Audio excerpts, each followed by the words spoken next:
has been some recent controversy concerning with the brand new Five Nights at Freddy's Universal Hollow Nights Hollow House, and parents are bringing their kids to it and they are getting scared. Now people are starting to think if kids should play or interact with FNAF to begin with. Hey guys, my name is Komasan. Today we're going to be talking about if kids should or shouldn't get into Five Nights at Freddy's. If you guys like this video, please like and subscribe. It means a lot. 95% of you guys are not subscribed, so please subscribe. It helps a lot. But let's just talk about this. Basically, I've been seeing some forums and some TikToks about parents basically complaining about Five Nights at Freddy's ever since this Hollow House basically released, and I think this is a complete overreaction. But first, let's go talk about the Hollow House itself.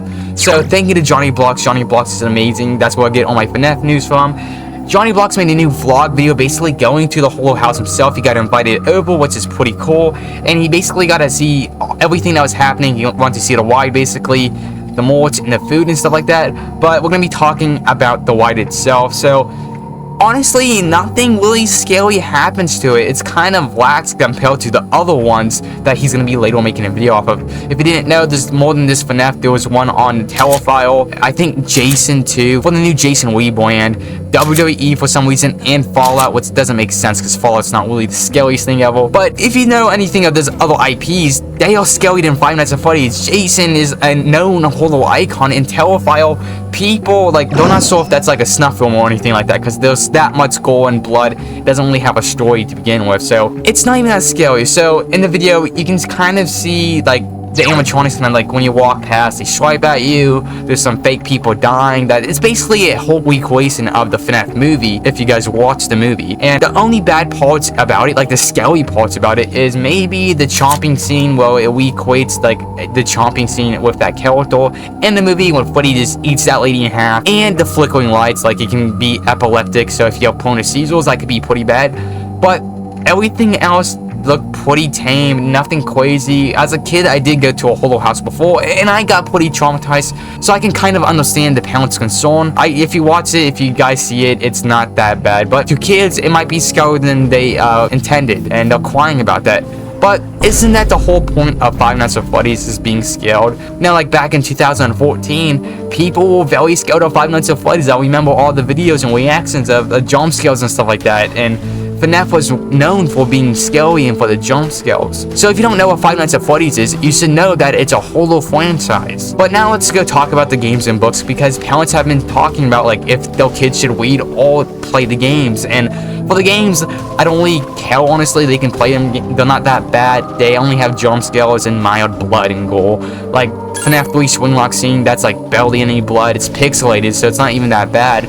In The Secret of the Mimic, there is some like body parts stuffed in the suits, but it's nothing crazy. You're not seeing any exposed body parts or organs and stuff like that.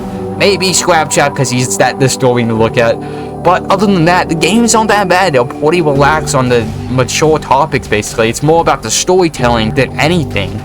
But the books, on the other hand, I'm not sure about the books though, because the books are pretty violent. I'm pretty sure from the Fazbear Fights books and the Tales from the Pizzaplex books, about like 2 people live in like the main characters in the stories, which is crazy. I did read like the Eleanor story, and that was pretty scary, honestly. Like the books are very, very scary, but I'm pretty sure they're rated for teenagers. So maybe you shouldn't let your kids read that, but it's intended for teenagers, so I'm pretty sure, so it's okay.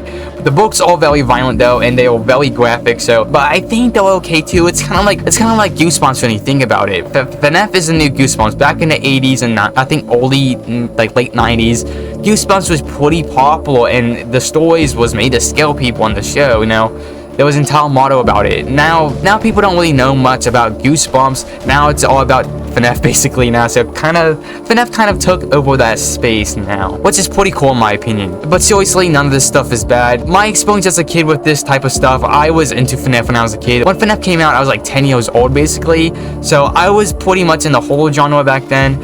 I watched the Saw movies are my like favorite like horror movie franchise, and that's pretty graphic for kids to watch. Chucky, Jason, Halloween, all of that stuff I watched as a kid, and it kind of made me who I am today. And even then I played some games that were very like mature for my age. Games like GTA 5, 4, Duke Nukem Forever, which you should never play. Do not play that game. Borderlands 2, Max Payne, like all of these games, and cartoons for adults like Adult Swim and stuff like that. So I don't think this is a big problem. I think this is a overreaction with the parents, in my opinion. Maybe tell your kids to separate it, like this is all fake, none of this is real and stuff like that. But as kids, they did the same thing, so I don't really see the connection. Like, as a parent, it is your job, duty, and responsibility to look after your kids. Don't blame FNAF for the lack of parenting you are doing. And instead of this throwing them a tablet, look at what they are watching and maybe do it together as a bonding exercise. Honestly, Five Nights at Freddy's isn't that bad. There's a little bit of blood, it's kind of scary a little bit, but nothing too bad. So from the question in the beginning of the video, should kids see anything FNAF related? And I think so, why not? It's not really bad in the grand scheme of things. There are plenty of worse things that your kid could be seeing, but at the end of the day, I don't think it really matters. If your kid wants to see something FNAF, they will eventually see it. Just be grateful that it's FNAF and nothing worse than that. As someone that loves Five Nights at Freddy's and grew up with the series for 11 years, it has become something I love a lot and I hold it close to me. I meet so many friends and important people that matter a lot to me. But if you guys like this video, please like and subscribe. This is a very different video. I'm not used to making, I kind of felt out of my element with this. I'm normally used to on Saturday making FNAF weekly news, but there hasn't been news for like 2 weeks, and this is the biggest thing that happened in the last 2 weeks of Five Nights at Freddy's news. So I wanted to talk about it. It's a little bit different, so I hope you guys enjoyed it. If you guys like this video, like and subscribe. Comment below. I love to have a discussion about this topic because it's very, very interesting. I want to see what people are thinking, what parents are thinking, and what kids are thinking, because I think it should be a fair discussion. And thank you to my channel members. You can become a channel member for $1, $5, and $10 a month, and it helps a lot. But I'll see you guys in the next video.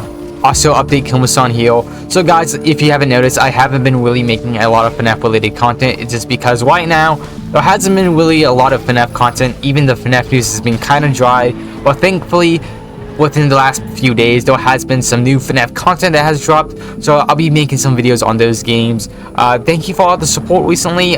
We hit 5,300 subscribers, so that's crazy.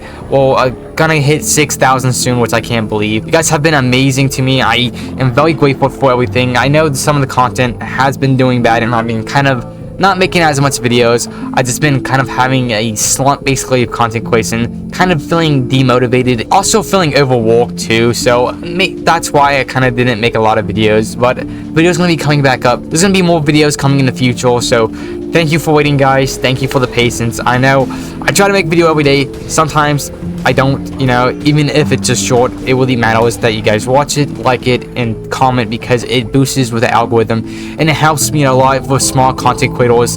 That stuff really matters, guys, so when you do it, it just makes me super happy. Hey Baldy, what's the meaning of the M on your forehead? Mama's boy? What is this?